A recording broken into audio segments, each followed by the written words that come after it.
मराठी लघुलेखन 60 शब्द प्रति मिनिट गती उतारा सुरू. परिच्छेद. आपला भारत देश 15 ऑगस्ट 1988 रोजी स्वातंत्र्याच्या 42व्या वर्षात पदार्पण करीत आहे. भारतीय स्वातंत्र्याच्या 42व्या वर्धापन दिनानिमित्त महाराष्ट्रातील सकल जनतेला माझ्या शुभेच्छा.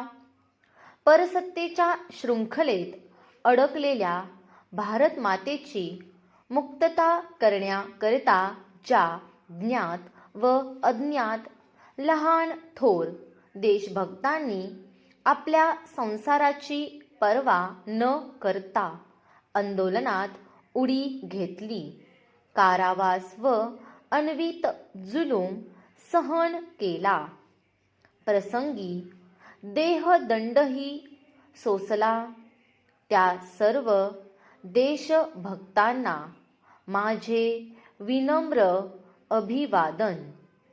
स्वातंत्र्य प्राप्तीनंतर आपण आपले लाडके नेते पंडित जवाहरलाल नेहरू व इंदिरा गांधी यांच्या नेतृत्वाखाली लोकशाही समाजवादाचा मार्ग अनुसरला.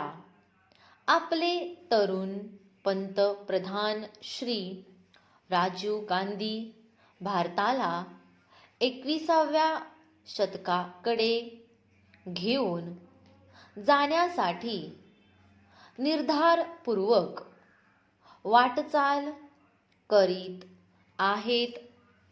भारताने गेल्या 41 वर्षात विविध क्षेत्रांत उल्लेखनीय प्रगती केली आहे.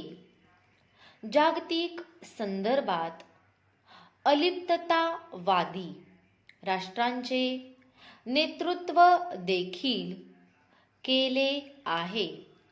असे असले तरी आपणास प्रगतीचा आणखी बराच पल्ला गाठावयाचा आहे.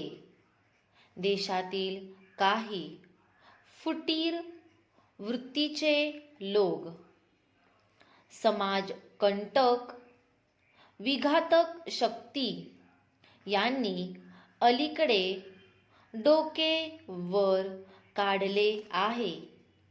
ही अतिशय चिंतेची बाब असून त्यामुळे राष्ट्रीय एकात्मतेला बाधा येत आहे.